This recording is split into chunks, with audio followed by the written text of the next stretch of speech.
It's the Prophet Radio Show, Yeah, and we gonna take it to Brooklyn. for Nipsey, man. Yeah,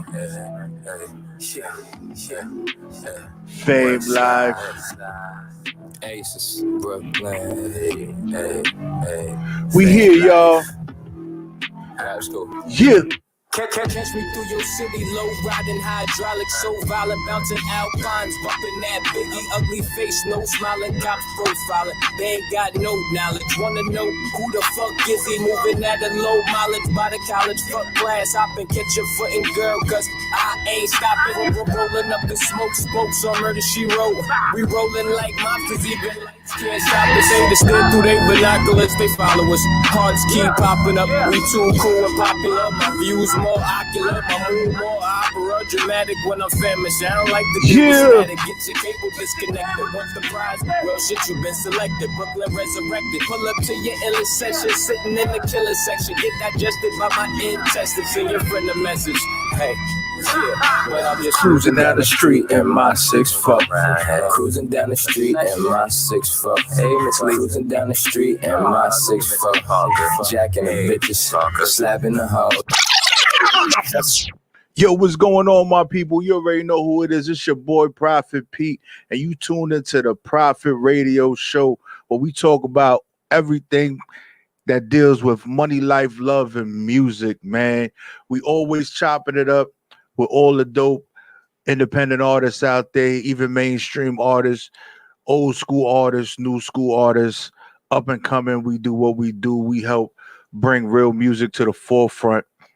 But outside of the music, we definitely do talk about money, life, and love, which not necessarily has to go in that order when we discuss it, but those are some things that we consider priorities in life, right? You want to live life, whatever that might mean to you. Good to love and be loved in life. And you can't do a lot of things you want to do unless you got the money to do it. So, we're going to chop it up. We're going to talk about it here the way we do all the time. And, it is the season to be jolly, as they say. It is Christmas time. It is that time of the year where, we use this time to reconnect with our loved ones and spend time with them as we can. We know it's a little different this year. We got to move a little more cautiously. We can't be out there being reckless. But we always got, we got to take the good with the bad when it comes to things in life. And good news is that we have a vaccine that has been approved for COVID-19. If you've been watching the news or haven't been watching the news, they're giving it to our health professionals. And, they're in the front line. So I definitely understand that. I see how that goes. And it's important because they're dealing with the mass increase in these COVID cases and trying to, provide proper health aid to these individuals that need it. So we need them to be good, because if they're not good, then we can't be good, because we wouldn't have a hospital to go to get taken care of. So it's important that this is going on. Also, we have a second vaccine that is looking to be approved by Friday, as early as Friday. So that means we'll have mass quantities of the vaccine hitting the states so people can get the vaccine and, start being protected from this COVID-19. Now, of course, just because you have the vaccine doesn't mean that you could just run around and not wear a mask, because you can still contract it. It just might not kill you like it's doing to many. But remember, although it might not kill you, you can still carry it and give it to somebody else. So it's very important that you understand these things and be safe out there. Be safe not only for you, but for those that are around you. It's super duper important. But I want to say this. It's Christmas time in this city. Today is, if I'm not mistaken, 9 days from Christmas, possibly, somewhere around there. We got snow. It's cold as I don't know what outside. Definitely feel like Christmas in New York. We just don't have the piles of snow yet. So just make sure you out there being careful, y'all. But make sure that you contact the people that you love and care about. I got some exciting things going on. Things have been moving in the right direction, which it's always important to, you know, get yourself grounded in the middle of spiraling out, as they would say, and in the midst of life. And utilizing that time that you're spiraling to actually let go and get rid of some things that are causing that spiral to continue. And once you identify those things, things actually do change. Identify the things that you need to get right and focus on those and do it. I can tell you it works. I just did it like last week, you know? So just doing it last week was pretty cool. Understanding that there are more important things in life and we can't focus on the things we cannot control.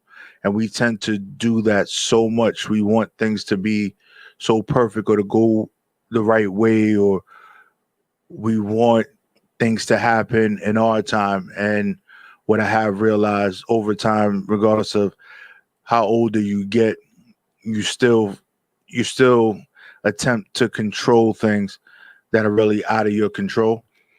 And you just got to let it go, kind of go with the flow, just move with it. Um, Look for the positive points in it. Everything happens for a reason. And just because it didn't happen your way doesn't mean that it was the wrong way. But with that being said, let's take a quick music break so we could chop it up, do what we do, y'all. Here we go. It's my man Fetty Stacks. Oh, shit. Somebody gotta tell her how it is, and not how it might be.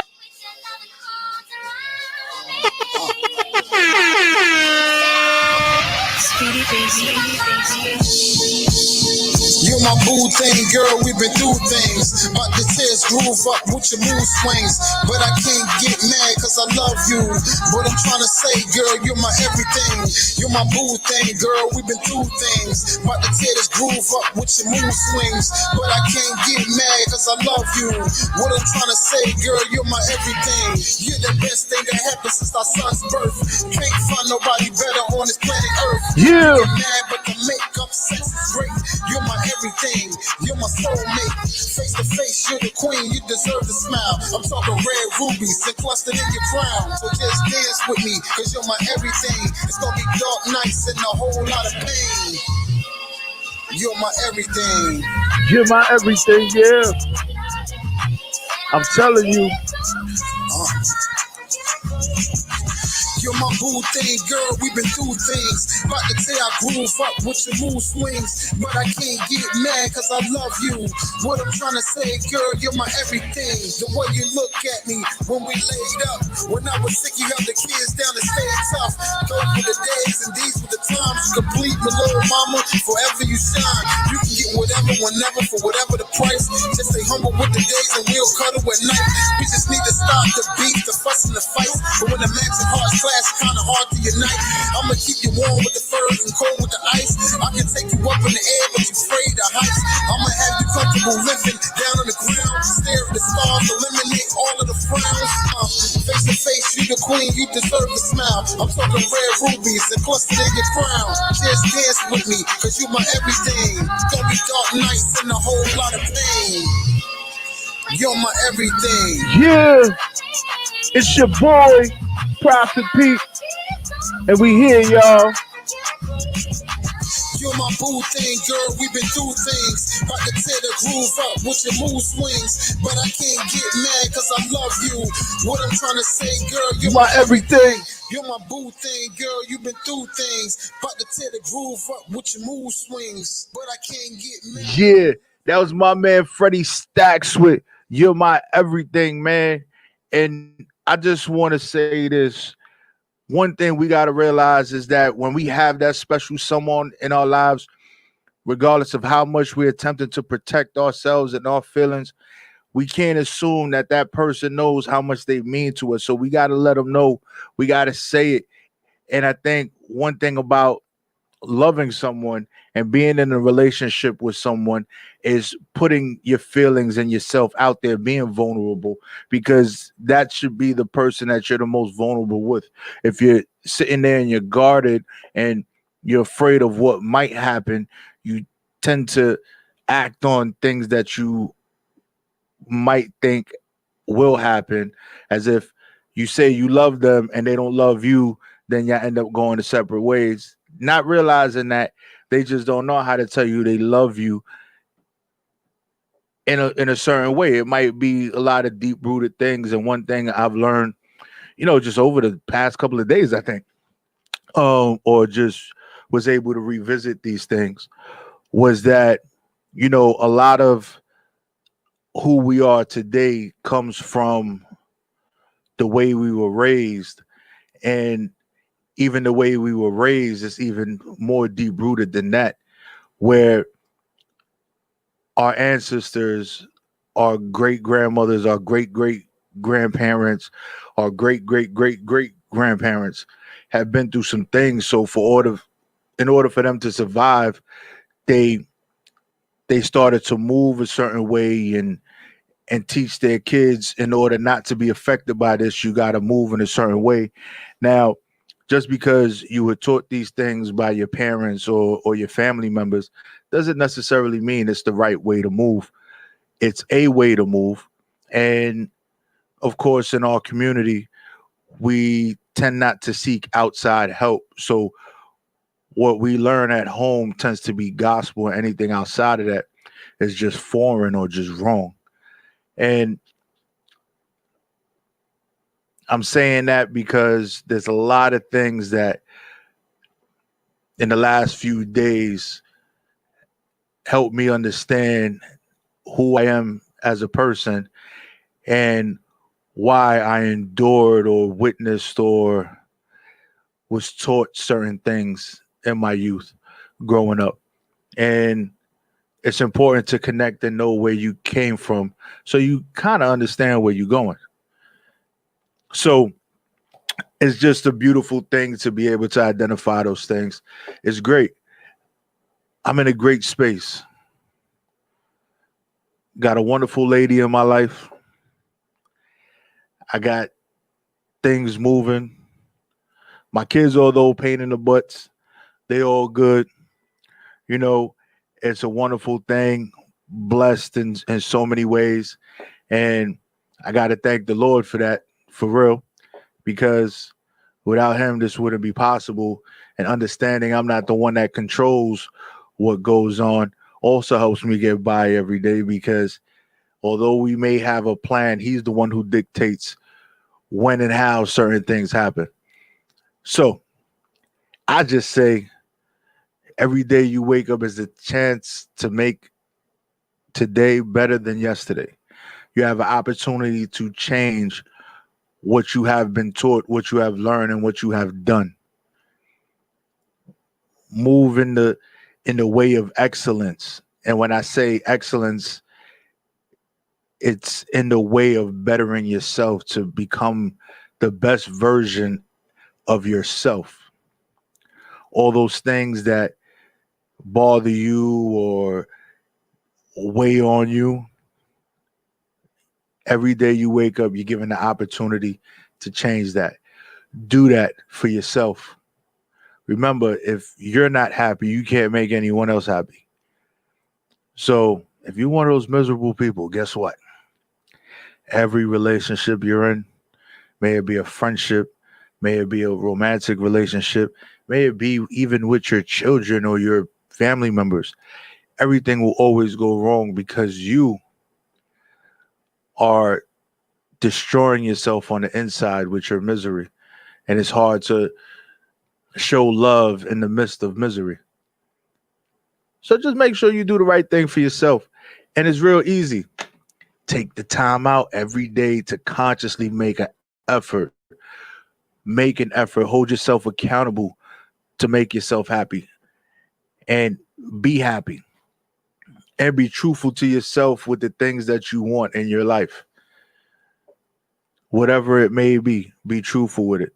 Understand it and understand what moves you every day. Being able to identify these things, you will be able to make conscious choices and put forth conscious effort to consciously become happier. And there ain't nothing wrong with being happy. And I'm usually a happy guy. So people say I'm sometimes a little too happy. Hey, I would rather be happy than be sad. And no, I'm not on no medication that got me in these happy thoughts. No, I'm just in a better space, so it's easier to transfer that energy. And I got a lot of people to thank for being in my corner and supporting me and pushing me forward. You all know who you are.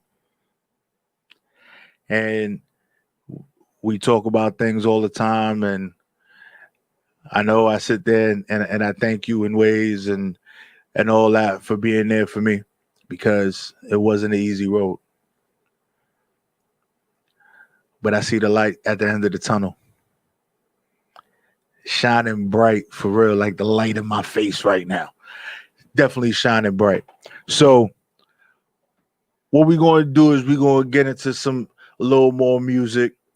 We're going to chop it up with our special guest that we got coming on at 8 p.m. He is an author, dancer, very educated individual, deep in the performing arts. And where he's trying to touch goes back to a lot of the stigmas that we had in our communities growing up. There were certain things we couldn't do, we shouldn't say, or we shouldn't be a part of. And he has embraced what makes him happy and what he enjoys, and not only turned it into something that he does, but he turned it into a career and has excelled in so many different ways behind it. And I think you got to make sure you tune in at 8 p.m. Eastern Standard Time to really see what this young man has to say, because I think it's going to be an inspiration not only to the people that are listening, but to those that are around you that you share his story with. So let's get into some music, y'all. It's your boy Prophet Pete from the city that never sleeps. You heard? Gang.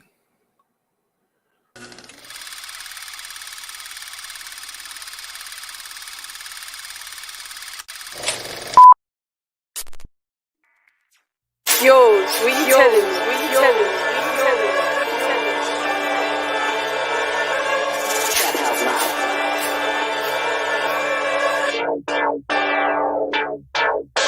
I'm paid in full like I'm Money Mitch, with 100 clip, and my shorty thick. Rack it up, I'ma blow this bitch. I'm paid in full like I'm Money Mitch. My drip to the floor, got Louis Vuitton, got bricks to the raw. I'm paid in full like I'm Money Mitch, with 100 clip, and my shorty thick. Rack it up, I'ma blow this bitch. I'm paid in full like I'm Money Mitch. My drip to the floor, got Louis Vuitton, got bricks to the raw. Got the kitchen stinking, I'm gripped up.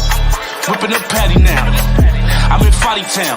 Bust down with 100 rounds. 10 chains on, 600 brown. Bron, 4 Giados. Right behind Marcielago with a bad bitch that work mama. Cause they go wherever I go, like tail lights or red lights. MJ, my game tight. You couldn't play me on game night.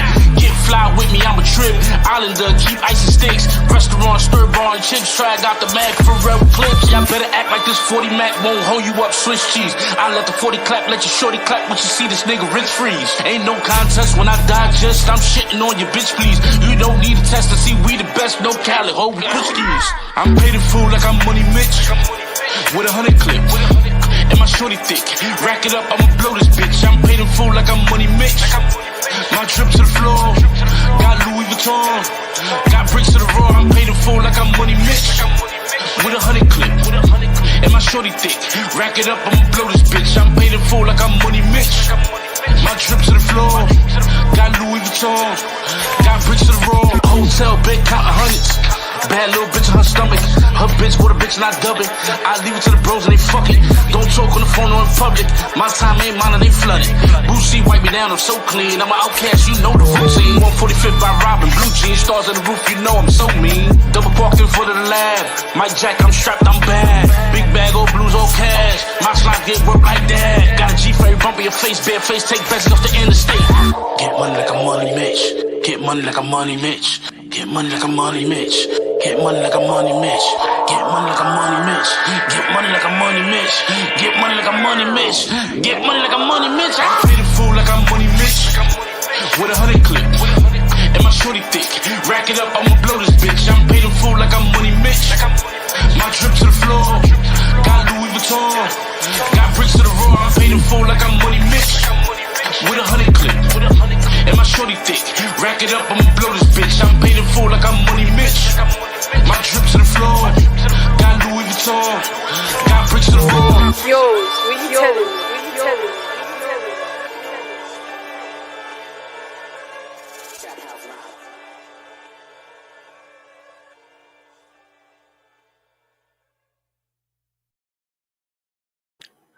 And we back, y'all. You already know who it is. It's your boy Prophet Pete. You tuned in to the one and only Prophet Radio Show, where we hit you with the money, life, love, and music, y'all. But yo, we got a word from one of our new sponsors, Auto Tech for Rent. It's wintertime. It's very important that the individuals that are out there driving prepare themselves for this weather. So a word of advice from Auto Tech for Rent is make sure that your tire pressure is set correctly. You have de-icer washer fluid, because especially with snow in these areas that are getting rain, but the temperatures are very low, getting that ice off the window could be very difficult, especially while you're driving, which could impair what you see. Tire pressure is very important due to the fact that if your tire pressure is off, the contact of the tire to the road is different, so your traction and the handling of the vehicle in this extreme weather will definitely be off. Best time to set your tire pressure is actually prior to you driving the vehicle, because once you drive the vehicle, you have a lot of friction that builds up. Friction creates heat. After you create heat, now the air in the tire expands, so the tire pressure is going to be higher. While it's cold, it's at its densest point, so you won't have to worry about that little crazy little light that you probably don't even know what it looks like, but it has that exclamation point in the middle of it, and you're like, what is that light? And it only comes on when it's super cold outside, but it goes away once I drive like 10 miles. Yes, that's because the tire pressure's off and it dropped below the manufacturer specifications. Make sure you fill up your tires the right way. Don't overfill them as well, because if you overfill your tires, they will lose their shape and they will have less contact with the ground, which will also affect the way the car handles and moves. So you want to make sure you do that and get your battery checked out. This is the time where you can go out to your car and it won't start because it's too cold outside. There's a technical reason behind that. We could get all into that, but not to burden you with all that craziness. Just know that the battery is rated to provide a certain amount of power and under certain extreme conditions. And if your battery is weak, a little old, it can't provide that because the starter needs a certain amount of power to rotate the engine. So you might want to get that checked out. Make sure it's still within specs. The average battery lasts about 3 years. So if the battery in your vehicle has been in there longer than 3 years, you may want to get it checked out. AutoZone and places like that check your batteries for free. Won't cost you a thing unless you choose to replace it. But you want to make sure that you're not stuck outside in the cold, and AAA and services like that are always great to have. They're not expensive. You don't want a towing bill from a private company that'll be in excess of $200, $150 just to hook you up, and you ain't even go nowhere yet. Plus they charge you per mile. You don't want those things to happen. Especially make sure you got a full tank of gas in these extreme conditions. You do not want to be stuck in a car that can't run because you ran out of gas. Now you're in the car cold, and hopefully your kids ain't in there with you. You don't want your kids to suffer for the stupidest thing you did by not putting gas in the car. So we need that heat for the children. Get your cars checked out. This message is from Auto Tech for Rent. Make sure you stay tuned. Follow them. They have a dope service. They actually send technicians out to you, fix your car, or diagnose your car where it stands. And that's the message from Auto Tech for Rent. But back to our regular scheduled programming. So, what are you going to do tomorrow to make your life better? What are you going to do to change the way you feel today, tomorrow? I think you should consciously ask yourself these questions if you're truly wanting to make your life go in the direction you want it to go in, especially if you've been stuck in that one place for a very long time. You have to ask yourself these questions. People can aid you in wanting to move forward, but ultimately the decision is yours. And if you can't make that decision, you can't blame nobody else for being where you are. No one. It's all on you. When you want to blame somebody, look in the mirror, and the person you see in the mirror is the one that created 99.9% of the problems. You might have had some help with some of the problems that you had, but ultimately you chose to stay in it, stick with it, and do what you did with it. So you can't cry over spilled milk, as they say. You got to make the right moves and the right decisions to change your life, because no one's responsible for your happiness but you. Some people you could be around, they can make you happy for whatever reasons those may be. But ultimately, it's up to you to do what you need to do for yourself to get yourself in that state of euphoria that you need to be in to enjoy life. Never like the "I'm living my best life" statement, because no one is actually living their best life. They're working on living their best life. If you were living your best life, you wouldn't have to tell people you was living your best life, because it wouldn't matter if they knew or they didn't. I think a lot of times that statement is used to put up a mask to cover your unhappiness. But hey, I could be wrong. I'm only Prophet Pete. But I got the prophet in there, so that got to mean something. I know a little something. I've been around a little bit. I just want everybody to get in the right place, and being in the right place is a great feeling. And it also helps with a bunch of other things, but being happy, being great, doing the things that you love, it helps with so many different things, and you start to radiate that energy, and it becomes contagious. And your circle begins to be happier. And it just continues and grows and grows and grows and grows. And you'll see how things change. One of the things I did to be happy, I was someone that always was on two wheels. Didn't really want to get a bike, got a scooter. First ride on that scooter took me back to those days that I felt great as a child without a care in the world. Got to get back to those things that make you happy. You know what makes you happy. You can identify with it. And a lot of times the reason why you're unhappy is because you're doing things that don't allow you to do the things that you loved that made you happy. Switch it up. No excuses. Life happens. Yes, we all got to get up and go to work. Yes, we all got to pay bills. Yes, we all got responsibilities. But one of the responsibilities is to make sure that you are happy at least the majority of the time. You just got to do it, man. It's super duper important. Don't let nobody tell you different. You're not happy because Prophet told you something.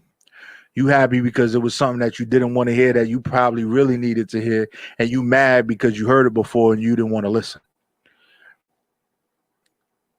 And is just a reminder of how you contributed to your unhappiness in your life.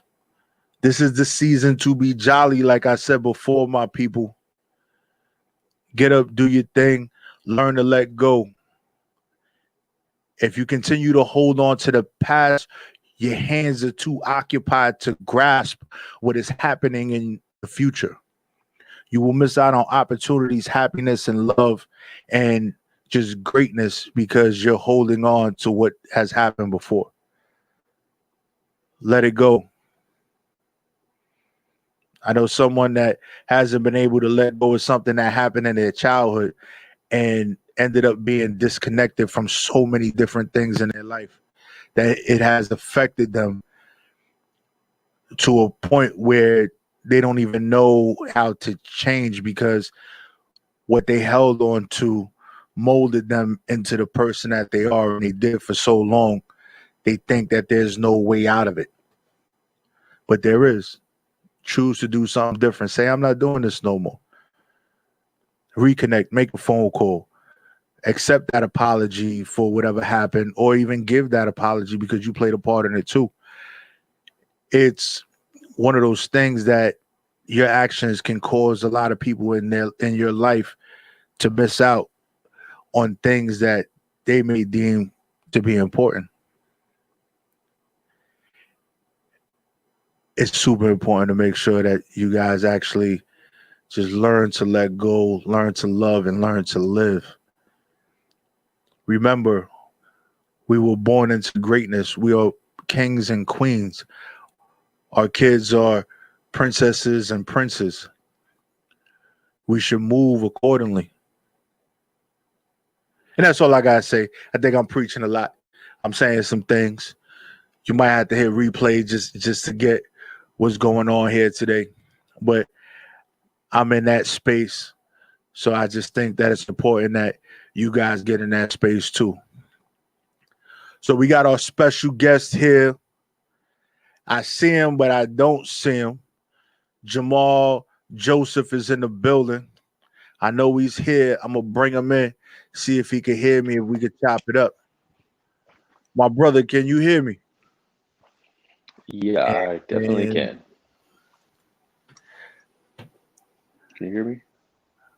You're very up. You're very, very low. Okay. You can hear me? I can hear you. You're just low. Okay. Can you hear me? Still low. Wow. Can you hear me now? I can hear you. You're just a little low. All right, talk. Let's see what happens. Hello, hello, hello. Yeah, your audio is a little low. Mine is definitely louder than yours, but it's okay. But let's get started. We got Jamal Josef in the building, right? He got a lot of things going on. He's in the performing arts industry. He's an author. He's done some things in his life, which we're going to talk about. And he has a recent release of a book that I think is a very interesting title and topic, which I would love to really pick your brain on why you picked that title. Me reading the title of the book, I was like, this is going to be a very interesting discussion because I have my thoughts on why the title of that book and the content in the book is so important. For sure. Yeah. So introduce yourself, my brother, because you can do it better than me. Yeah, my name is Jamal Josef. I'm a dancer, choreographer, creative director, and now I'm an author. From Oakland, California. I live in Los Angeles, California right now. I went to a HBCU, Voorhees College. I'm a member of the Alpha Phi Alpha Fraternity Incorporated. That's pretty much it. Yeah, and heard you was like something that they call like a step captain. Yeah, I was a stepmaster in college for sure. Oh, see, like I got it wrong. I said captain. You was like, nah, buddy, master. Like, get that right. Hey, there's a difference between captain and master, right? I got it. I got it. For sure. I got it. So throughout, your your childhood and everything else, what made you get into the performing arts? So I come from a long line of family members who were already in the industry, so I was pre-exposed, like my parents and my uncles and cousins, they were already well in the industry. So I kind of grew up in it, just seeing how it worked and how it operated. And it was something, I guess I kind of thought it was something I was always supposed to do because that's what my family did. Mhm. Yeah. So was there a point where you were like, "This is what my family does, or is doing, or did. I'm doing it, but is this really what I want to do?" Was there ever that point you came across in your life? No, I think that it came across because I ended up being a dancer. They're all professional singers and musicians. Mm. So um, I guess that was my rebellious. I'm gonna be a dancer. Well, I would.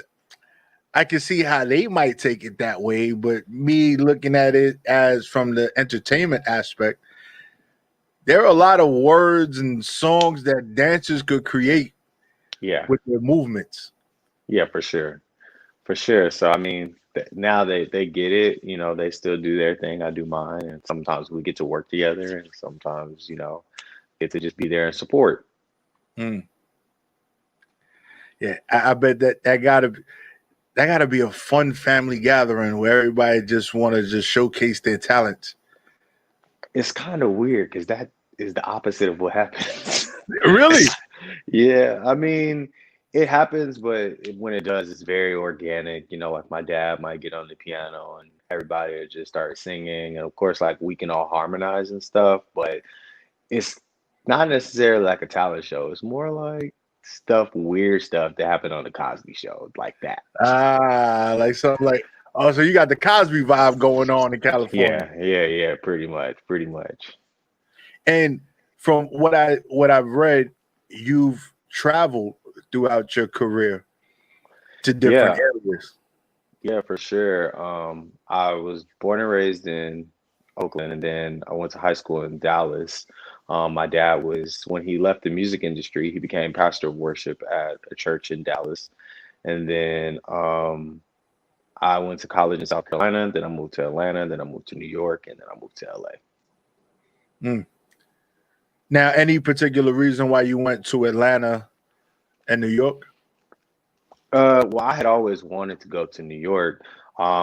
I think that I was graduating from college when I was 21, so I figured I didn't have the money saved or the experience to yet jump to New York. So at the time, I just had some opportunities to dance with some companies and to train in Atlanta. So I was like, this might be a good stepping stone. I already knew a lot of people there. So I was like, this would be a cool transition into New York. And yeah, I was there for like 2.5 years and then I moved to New York. Mm. Well, seems like you had a plan, and the plan has worked. Sometimes, sometimes, sometimes it's just Sometimes you winging just it. go with it, right? Yeah, sometimes just a winging it. Hey, but you know what? There's nothing wrong with winging it. I tend to wing a lot of things because I used to make plans. Everything used to go Yeah, south. So I said, you know what? I'm just kind of going to go with the flow. I yeah, got an idea of what I want to happen. If it happens, it happens. If it don't, it don't. But I'm not the one in control of this anyway. for sure. I just got an idea of what I want to do. God ultimately makes the final decision and tells me what's going to happen. So, hey, once I Yeah. turned it over to God, I had When a better things started understanding just of life. happening. Yeah. Yeah, like I'm like, yeah, it was supposed to happen that way. Everything Yeah. happens for a reason. That is so true. Yeah. We might not like the reason why it happened, but hey, Yeah. there was a reason behind it. For You know? sure. Yeah. Yeah. Yeah. So let's go back to your college experience. Mhm. Some of those experiences that helped you grow into the areas of going to Atlanta and then being able to go to New York. What were some of those monumental moments in school that helped you get to those points?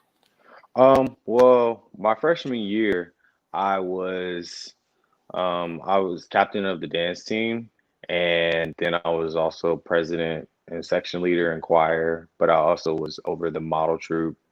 and I helped SGA. So I was always running events, running the dance part of things. Um, I was, always creating and creative directing something, a project, the pageants and the step shows and everything. So I was kind of just prepared for I don't know, it's like pre-preparing myself for what the industry could possibly be like. I would know on that level, but it was a great start to, learn how to work with people and adjust and last minute things and the hiccups and all of that stuff.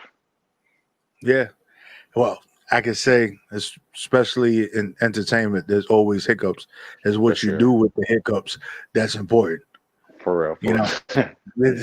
because there could be some hiccups. You got to have Yeah. dancers not show up. You could have the lights not turning on, the music's not Oh, working, all types of oh, things. What are you supposed to do? You figure it out. And I think that, you know, with you going through a lot of your experiences, you was able to fine tune what you needed, and it happened at the yeah. right time in order for you to be in those places that you are. Like you Yeah. was on the West Coast, went all the way to the East Coast. You went as far east as you can go. After New Right. York, you're in the water. So then, and Right. then yeah, back in Cali. You know, Right. Yeah. and then you have the ability to sit there and write a book. So I've been trying to write a book for a long time. I got a lot to say, but you got to be in a certain space to be able to do it. Yeah, for sure, for sure. Yeah, I guess it took me about 2 months. So, So, you know what? I don't think I even want to talk to you anymore. I've been trying to write a book for like 5 years. yeah, I mean, well, this like a children's book is pretty different from writing like a novel or something that's 50 pages where you gotta, there's a lot more editing and detail and verbiage of things. But this was a little bit more on the simple scale. Yeah. So let's get into the title of the book. Yeah, for sure. So yeah, the book is called Black Boys Dance 2. Darnell Enters the Talent Show. And I just wrote this book because throughout my profession, I've seen how Black boys are treated, or sometimes on auditions that I've been on, there's just a lack of, or just growing up, being, the perception of, oh, you dance, and or how parents saw you, how girls saw me, how anything happened. So I felt like it was just a pretty cool time to just tap in and start the conversation of where I wanted it to go. And I guess I wanted to create a short film, and I wanted to create other things. So I said, those movies and all that stuff always starts with the book. So start with the book, and then you can begin to grow everything else. And excuse me, and then like make this into a series where this character can go learn different styles of dance and go actually show people what it's like, for parents, to see how to encourage their children, for teachers to see the impact that they have on kids. And I also felt like for girls, I think that when if young girls saw that boys did dance at a young age, they read about it at a young age, they would be more perceptive into accepting it. Because for me, there is a difference between art and sexual preference. So I tend to see that people assume because you do art that that's the way it's going to be, but I mean there are people who play sports that are. So it's like that's not a thing. So I felt that it was really important, especially for parents, because I know a lot of parents stop their children from doing things because of how they want their kids to turn out, which is pretty selfish because it's almost taking a child's joy and childhood because of what you want. Yeah, and it's funny because I was talking about that before you came on, and it's doing what you love, doing what you enjoy, and a lot of times, the people that are our family members, they were brought up a certain way, and what they were taught is gospel, even though it could be wrong or whatever it may be Yeah. to them. It is absolutely the gospel. It's law. That's just what it is, and they assume that I can tell you some of the stigmas. When I read the title of the book, I'm like, he's addressing something that a lot of people wouldn't want to speak about in our communities, because in our communities they would assume that if you were a dancer, that you were homosexual. Yeah. And I'm like, that's not true. And if you were a dancer, you had to dance a certain A genre, certain style. Yeah, a a certain certain style of style dance in order to be considered accepted. masculine. Yeah, or you make it to dancing behind a big artist and everyone is like, oh, that's my homie. Like, because now you have something clout, like someone else has accepted you that they look up to. I'm like, I don't got legs like that to be dancing. Uh, But I used to envy the dudes that dance. I was like, yo, they around all these beautiful women all the time. yeah. I'm like, yo, I wish I could be up there too.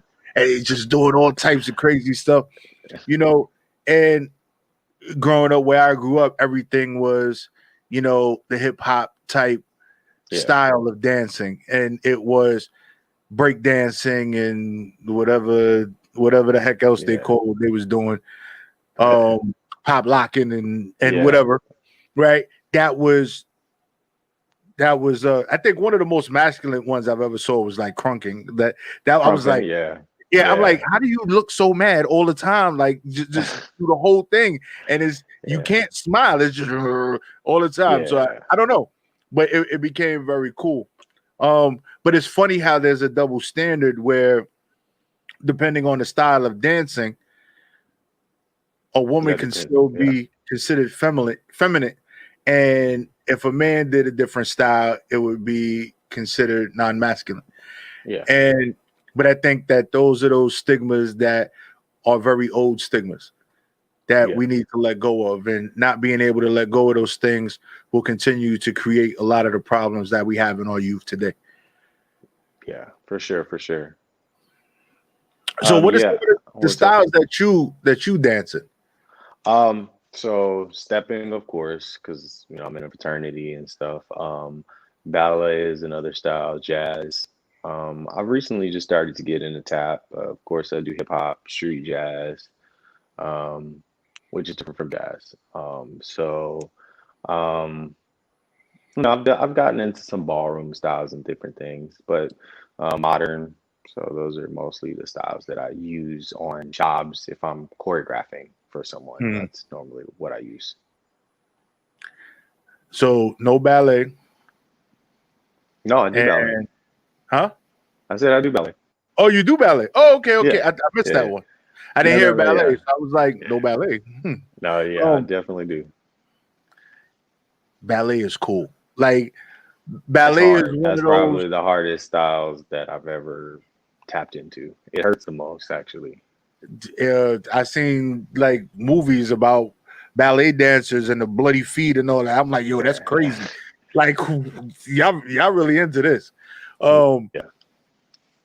but it's just it amazes me with ballet. Like, it is so soft and just in a lot of what it does, but Mhm. to me it speaks the loudest. Yeah. Like, it speaks the loudest when you see someone perform it. Yeah. What's really crazy is that people are very ignorant to style and movement, and we like a lot of things and don't realize that those are the styles. Um, for instance, like Janet and Michael, a lot of their style was ballet and jazz. A lot of their performances, I mean, it was just to their music, but a lot of stuff that they had was like, because hip hop wasn't really invented then in terms of a style on a main stage. So when you saw all of them, Paula Abdul and even like Soul Train, all of that, like that, a lot of that stuff was nothing but jazz turns and ballet. And so back then, for you to take jazz, you had to know ballet. So they knew it.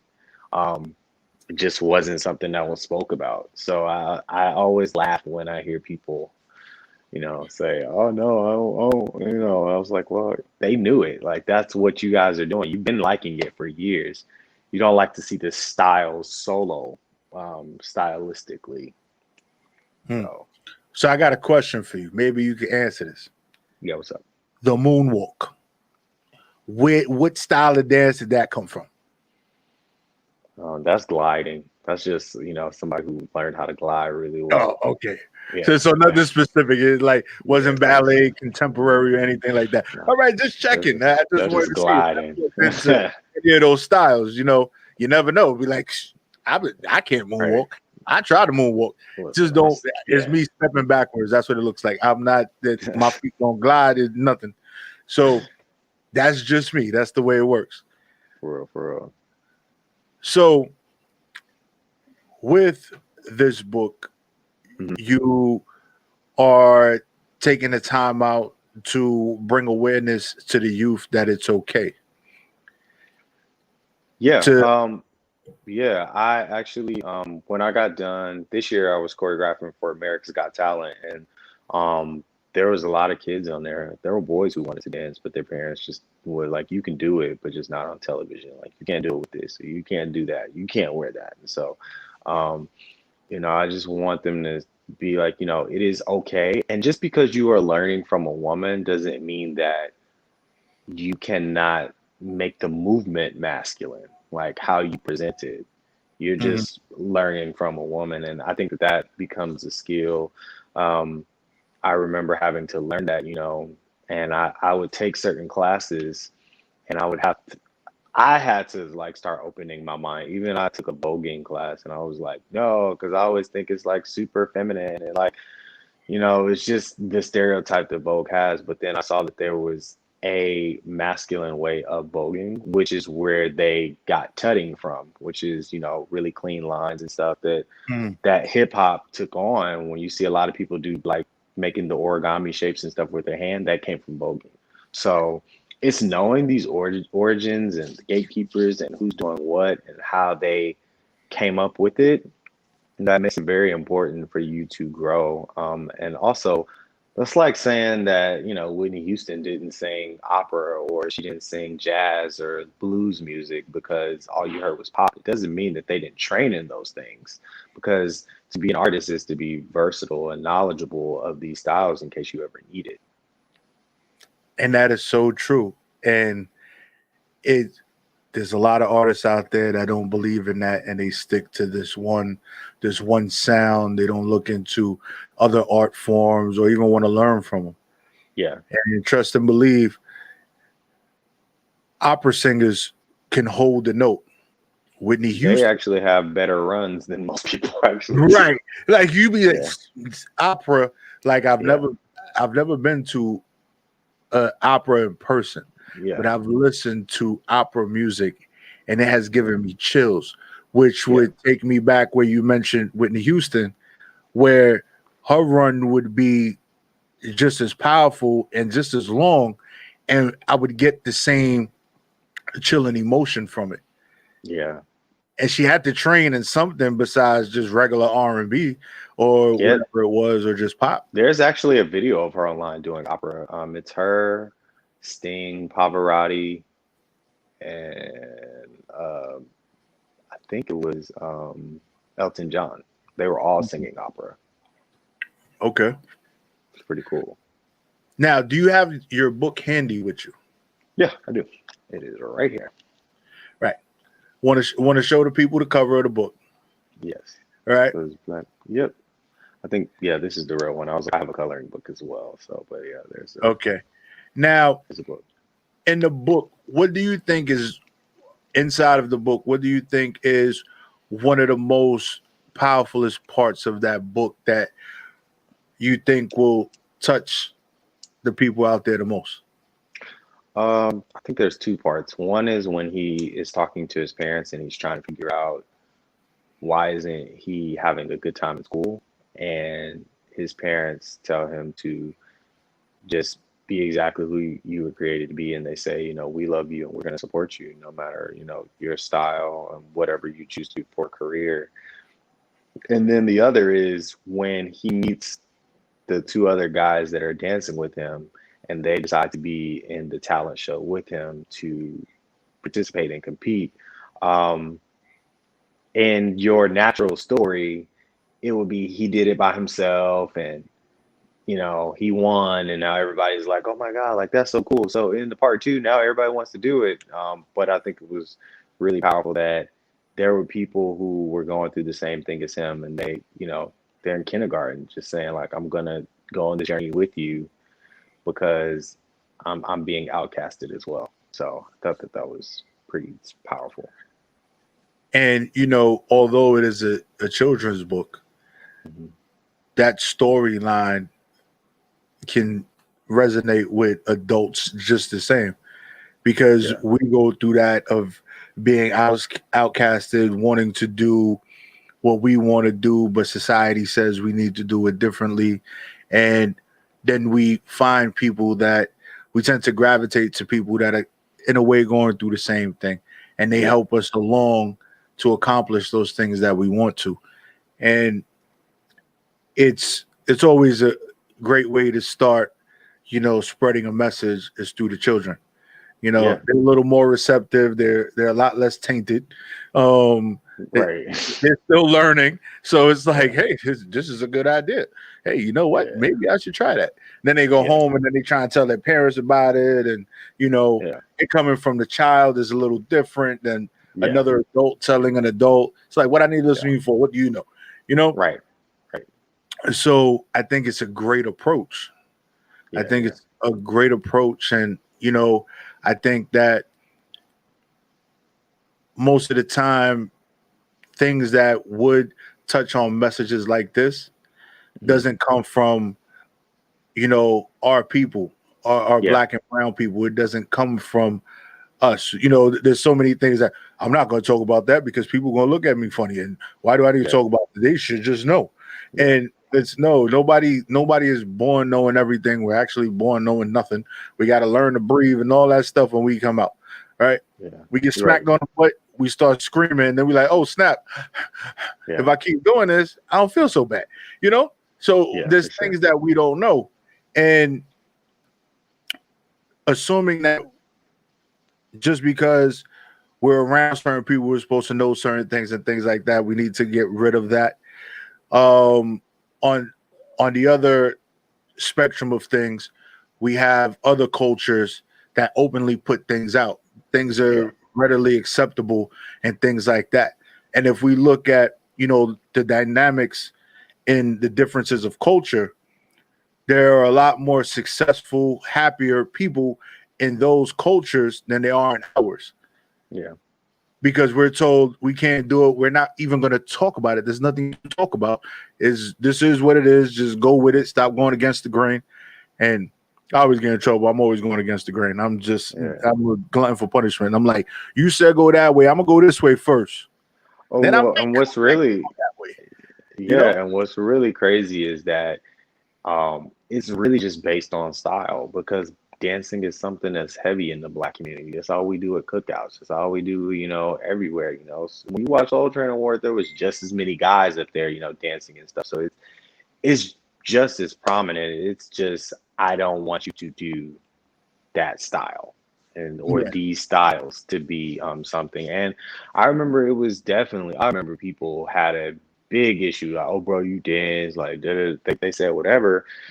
And then when they saw I choreographed Beyonce's Coachella performance in 2018, then everybody was, oh, that's my bro. I went to college with him. And I was like, wow, like, so I guess now that Beyonce says okay, we're on board now. Like, cool. So that's all I needed. Like, so it gets a little funny when people act that way. Mm. And how difficult it is to choreograph.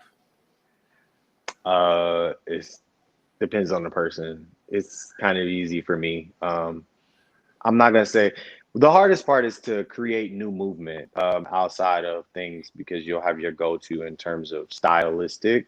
Um, but it's kind of easy. I choreograph in my sleep, so Mm. I tend to just go to sleep and I'll imagine it because my body I think is still, so I just imagine it. Or when I'm driving, I'll listen to a song because I actually can't move to do it. I just have to let it happen and then I wake up and then I just do it. Or then sometimes, most of the time, it's on the spot. For Beyonce, everything was on the spot. So, because we couldn't take the music home, of course, so Mm. everything was right there. So I had to, just being under pressure and learning that. And then sometimes when you go teach, some people, I look at the classes if I'm teaching, or I look at who all is on the project, and I say like, how can everyone move? What's everybody's body structures before I come up with movement that they can do. Like I'm not gonna like if you're not a waiver, I'm not gonna be like, oh yeah, so you're just gonna like like that. I wouldn't do that if that's not your style. Like so, it's Yeah. it's it that's after that is pretty simple. How do you remember all of that stuff? Like you're saying, you're doing a lot of it on the spot, right? Me Hmm. growing up, I did, some hip hop performances and stuff like that when I was a kid, 12, 13, 14 years old.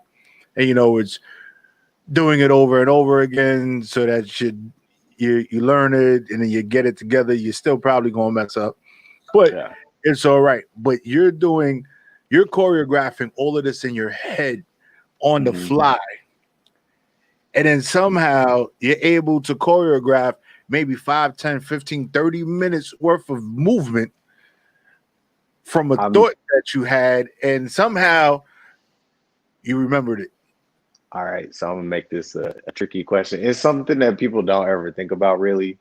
Well, first I'm gonna answer the question is our bodies are muscle memory. It's like learning how to walk.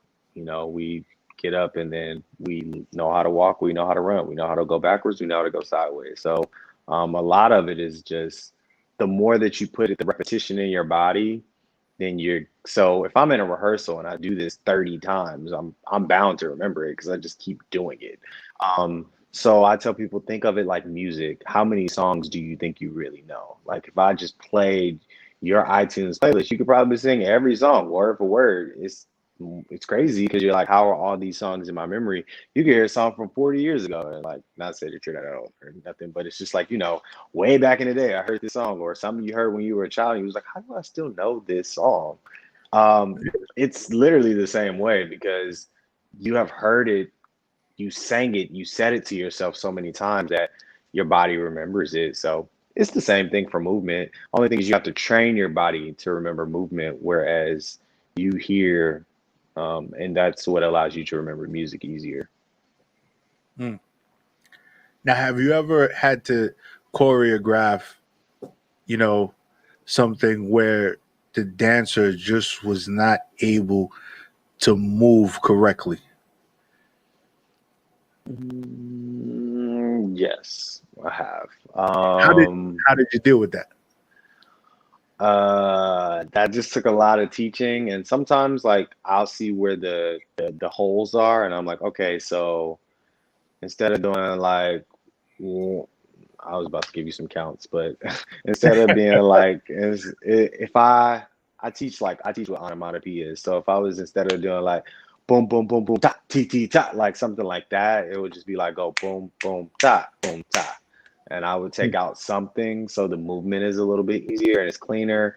If I see that they're struggling, I'll watch how long they're struggling. And I'm like, okay, if you're the only one, and then you got to get it. But if it's a majority, then all right, let's make it a little simpler so that everyone can get it. But normally, when it comes to performing, because it's a performance and people don't want to look bad, they're going to fight for it.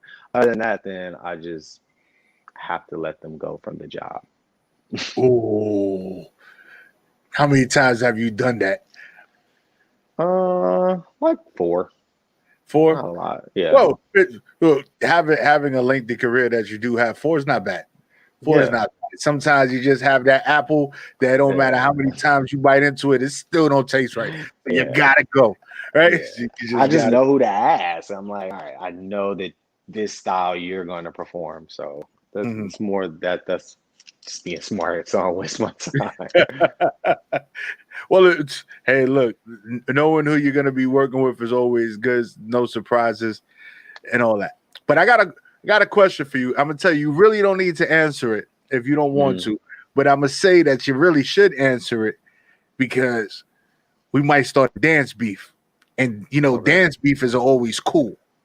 Okay. So if there was a battle between you, Uh-huh. Jamal Uh-huh. Joseph, Uh-huh. and Chris Brown, Chris. who would win? Chris. Chris? Yep. Why you say that? Now you need to explain. You can't just say Chris. Um, well, It depends on. So if it was like a hip hop street battle, Chris would win. That's more of his style. Chris was a crumper first, and crumping can be used. Chris also has tricks. He can flip. I don't flip. So, being able to do the tricks and the backflips and stuff are things that wow people. But if it came down to style, I would win because um, I know style. So it is. I know more styles than probably he does. So it's more so of being smart when you're battling what you're going to use against your opponent. But if it was just off of like people being like, oh my God, like that type thing, like to see the ignorant eye of watching what's the wow factor, he would win on the mere factor of tricks and flips and that type of movement. Mm. Yeah. Now, since we brought up Chris Brown, now we gotta get into Stomp the Yard a little bit, right? Since you was the step master. Uh-huh. Is it Go really ahead. like Stomp the Yard? Like, is it really like that? Like the step practices? Like just everything. Like I've been to, I forgot where I went, and I think I went upstate New York. Hmm. My best friend was up there, and it was like it was colleges from all over that came to this event, Hmm. different fraternities, and they were up there on stage. It was amazing. Yeah. Like it was definitely amazing.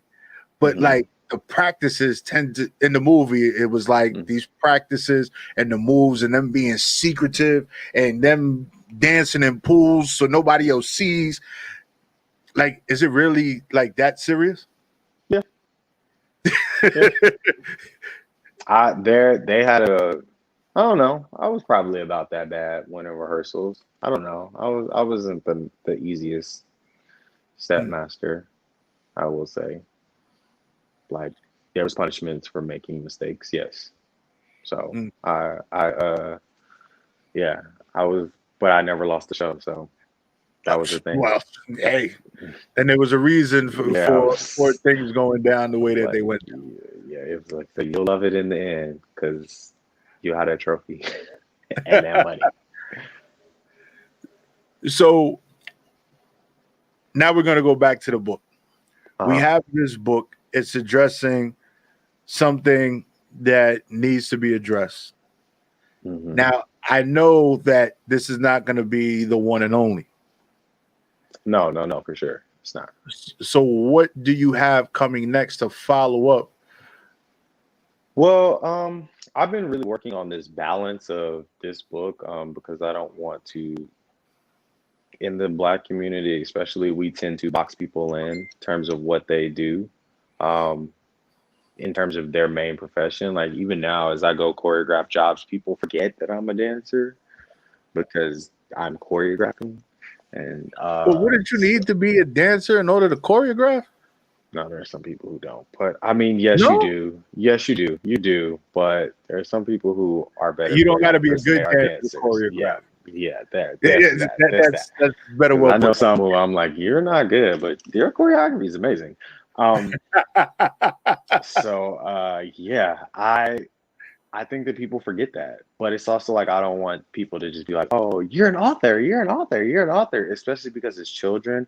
I don't want to get just categorized in the children's market because that's I still work with a lot of mainstream artists that everything that they do isn't for children.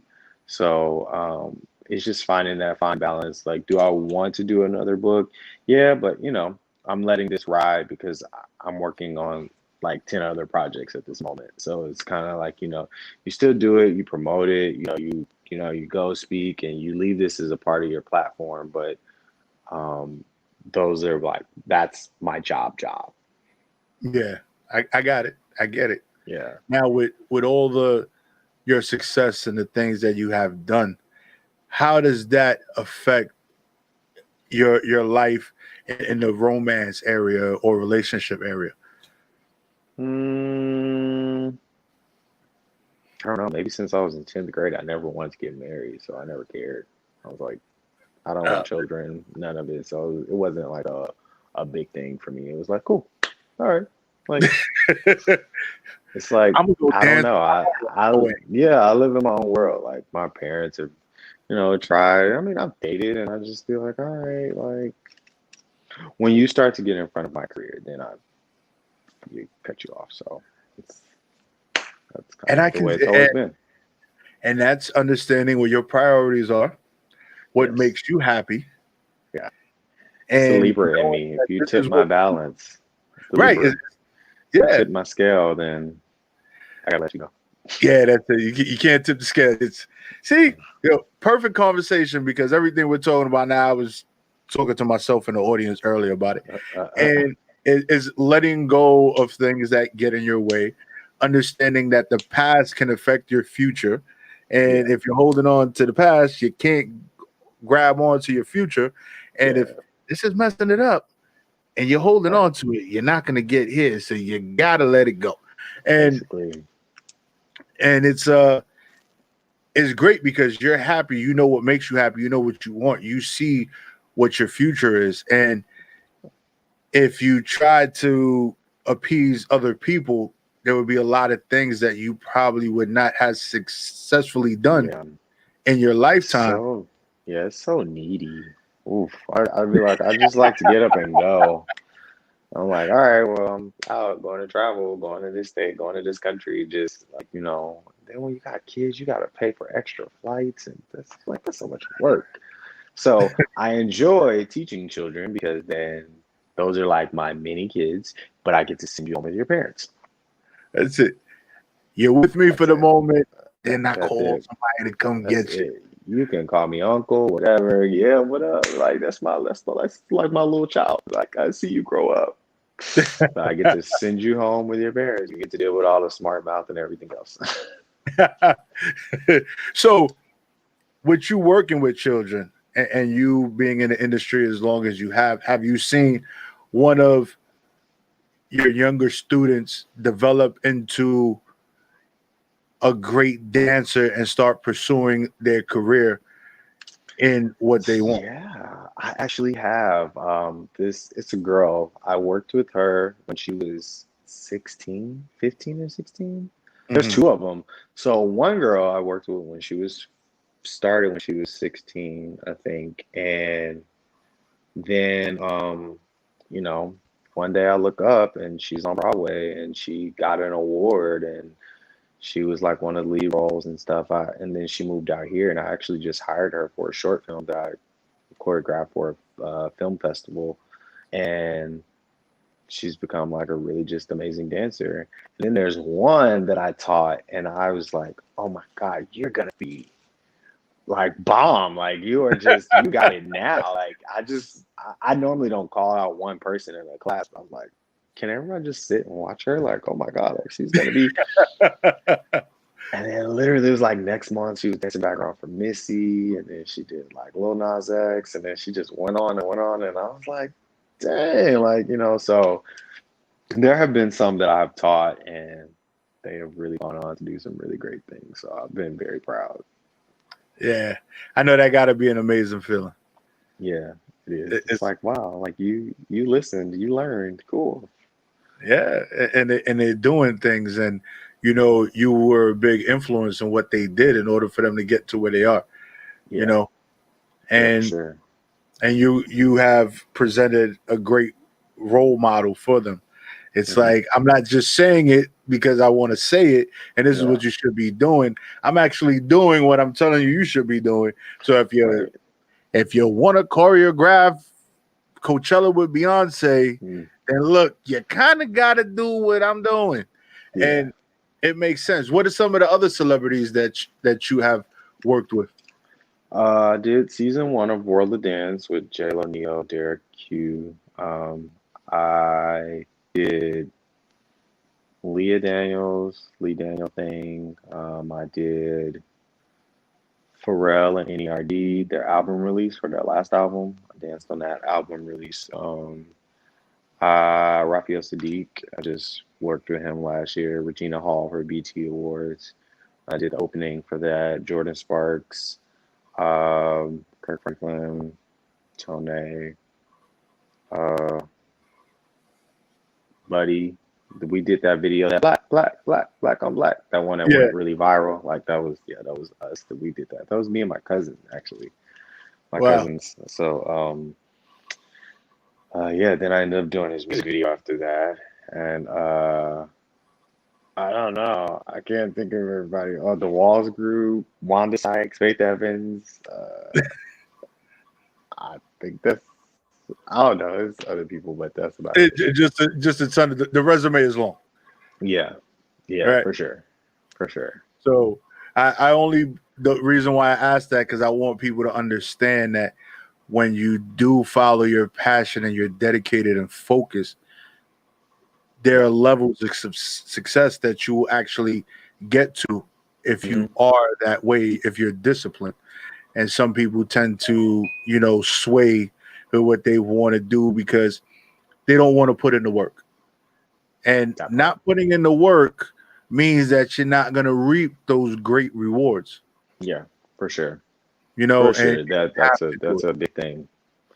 Yeah, That's you a have big to thing. do it. You have to be dedicated. You have to put in the work. I understand we're in this era where it's, it seems like people blow up overnight. But if you really look back on the history of what it took for them to blow up and go viral, they were around many years before that, but they weren't It took being time recognized. for that one hit. Yeah. Yeah.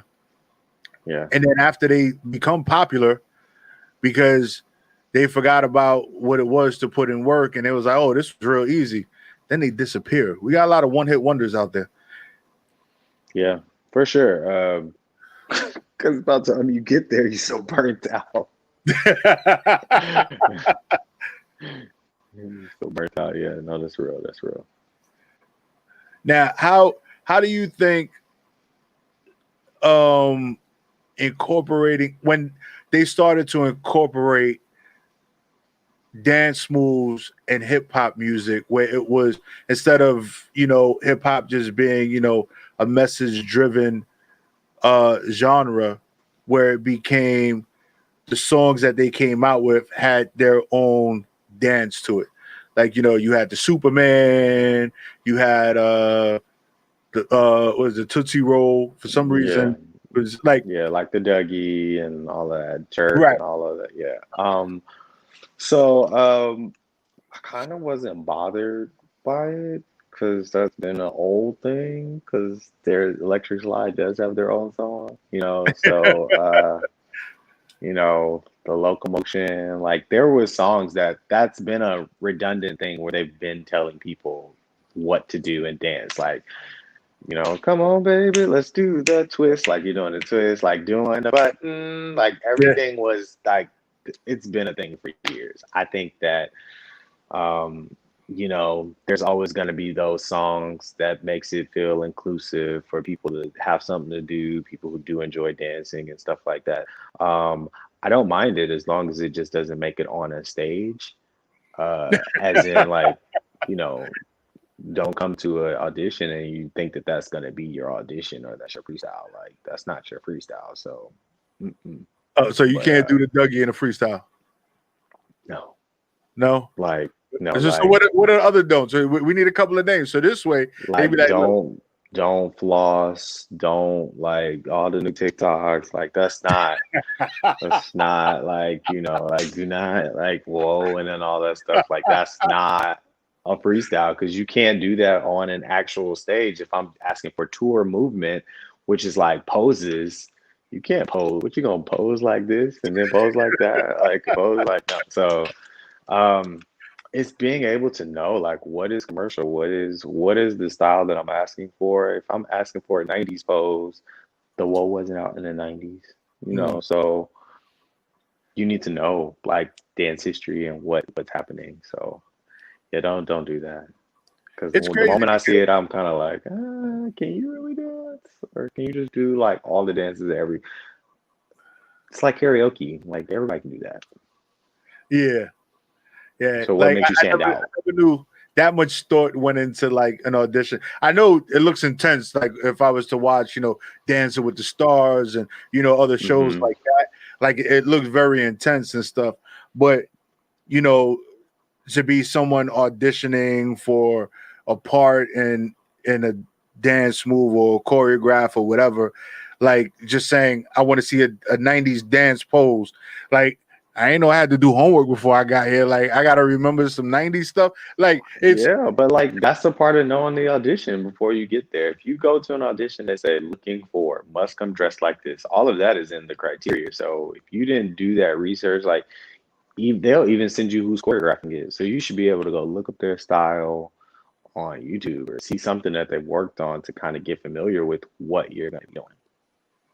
mm, It's just being smart, research, wow. you know. I Good thing I ain't mean, trying these to are get things that we do. I mean, but that's stuff that you do in school. You know, when you 10th grade, 11th grade, or even in college, you signing up for next year's course, you gonna go ask around like, yo, what's this teacher like? They trying to fail you? Like, it's hard. Like, I need to know if I get in this course and I can't drop it no more. Like, you know, so it translates into what we do. We just don't think about it.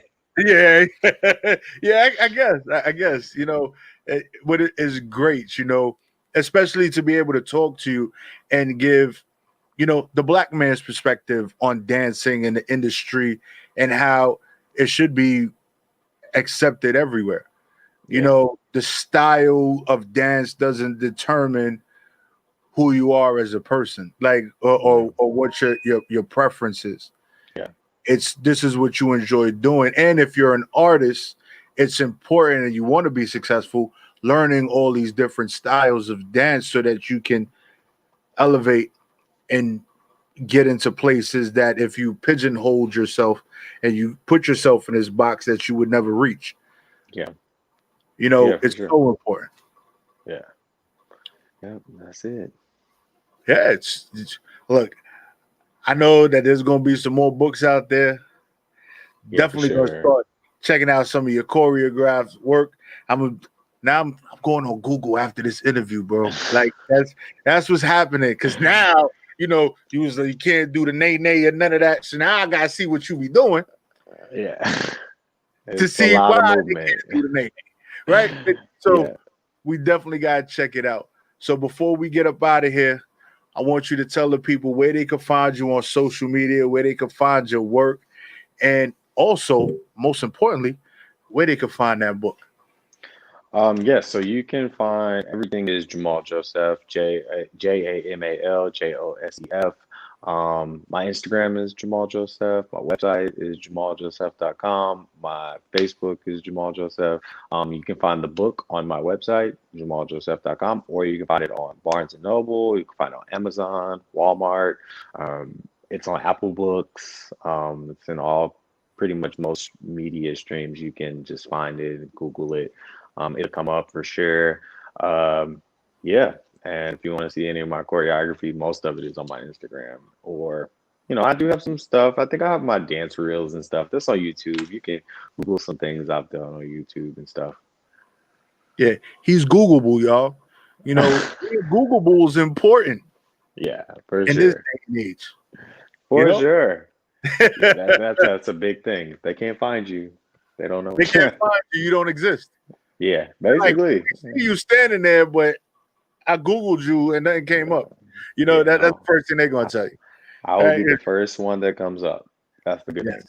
See, so you can't beat that. That's super duper Yeah, important. Yo, I for want to sure. thank you, my brother, for coming on, chopping it up with us. For And, sure. definitely wish you the best success in not only the entertainment world, but in the author industry, being an author, writing books and doing what you're doing, because providing different ways to deliver information, I think, is important, especially in this day and age, since people receive things in different forms, different ways.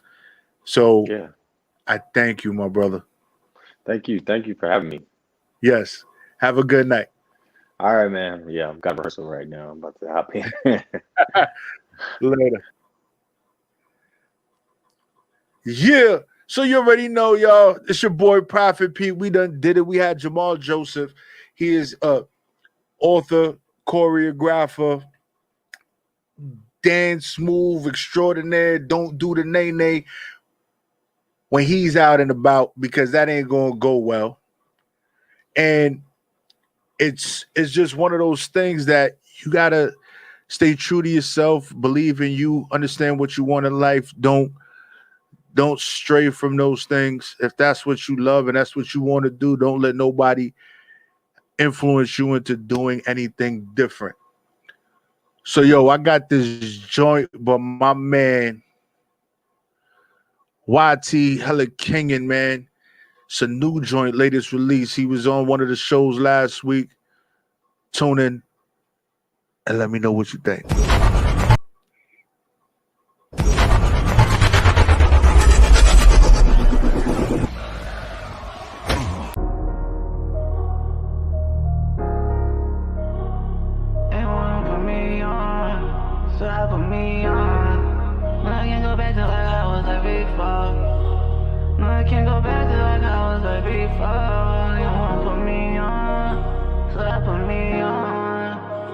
My bad, I've been grinding till I cop a rollie, got bad timing. And lately got my mind stuck, it's been hard for me to write shit. How we go from vibing almost every day we find us. No, I'll never raise my hand, I never wanna see you crying. It's crazy how everything been moving lately. 2020 just getting started, we still got 5 more months waiting. I've been grinding extra hard, I can't let quarantine get me lazy. They say you're happy for me, but lately you been acting shady. And I know I went perfect, just hope I was worth it. Cause what you want, you deserve it, I should've made sure of it. And everything I got now, just know I done earned it. Ain't gon' lie, ask for help and they just deserted. Can steal my swag, but I'll be damned if you rock me. And I know they not me what they copy. And call me what you want, cause the money gon' keep calling. And my casket ain't dropping, I ain't stopping. They ain't know me, know they mad at me. Real ones gon' be glad for me. Ready to let it ratchet squeeze, ooh, I got the bag with me. This to me, that's blasphemy. My dog's ready to blast with me. And have it if you want it, you got issues, we got magazines. She get moody, I don't be home. Blowing up my ringtone. Too many depend on me, I got no time for it, I keep going. Money, my religion, I'ma practice what I preach on. Bet that Big Mac telling me I wasn't gon' be no. In my spaceship, ain't no racing me. Too focused and all that's no bullshit, ain't no phasing me. Took hella L's in the past, I'll be damned if you play on me. Lost my soul in these streets, ain't no saving me. Spend my whole life hungry, tired, I see my mama struggle. That's why I gotta feed my pockets before I feed my stomach. Risk of sands for some commas, where I'm from is worth the trouble. I'm just out here trying to eat, ain't trying to be no rebel. You wanna put me on, so I put me on. No, I can't go back to how I was like before. Can't be chillin' when I sucker niggas, they just leech on. Can't wait to spoil you on vacation in Puerto Rico. You wanna put me on, so I put me on. No, I can't go back to how I was like before. Can't be chillin' when I sucker niggas, they just leech on. Can't wait to spoil you on vacation in Puerto Rico. They ain't know me, I know they mad at me. Real ones gon' be glad for me. Ready to let that ratchet squeeze, ooh, I got the bag with me. This to me, that's blasphemy. My dog's ready to blast with me. And have it if you want it, you got issues, we got magazines. She get moody, I don't be home. Blowing up my ringtone. Too many depend on me, I got no time for it, I keep going. Money, my religion, I'ma practice what I preach on. Bet that Big Mac telling me I wasn't gon' be no.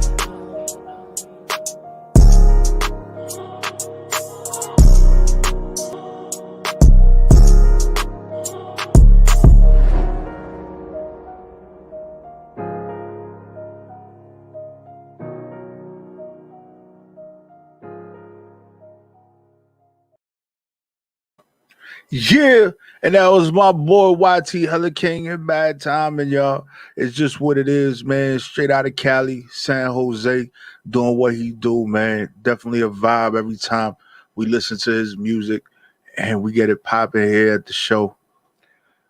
Always welcome here, my G. And I want to say thank you for everybody that tuned in today for another episode of the Prophet Radio Show with your boy Prophet Pete. And you can follow me on the gram and on social media, all social media platforms, Prophet_radio_NY. Definitely look up your boy Prophet Pete. Make sure you follow WEMS Radio and WEMS South, y'all. The new year is coming. We got a lot of things going down. COVID is hopefully going to dissipate soon. So some of the plans we have for the end of this year will happen during the first quarter of next year. And we adding some new shows, some new personalities. We got a lot of stuff going on. Make sure you definitely tune in tomorrow for the spot. We got T Gray on the spot with myself and DJ Sean Recognize, chopping it up. She is the host of the Love Below Sex Talk. So we're gonna touch on some topics and get a women's perspective on it. on the spot. So we're bringing the ladies to the barbershop, y'all. So make sure you tune in for that. You heard? And we out of here. Hey, Miss Lee, cruising down the street and my 6'4", jacking.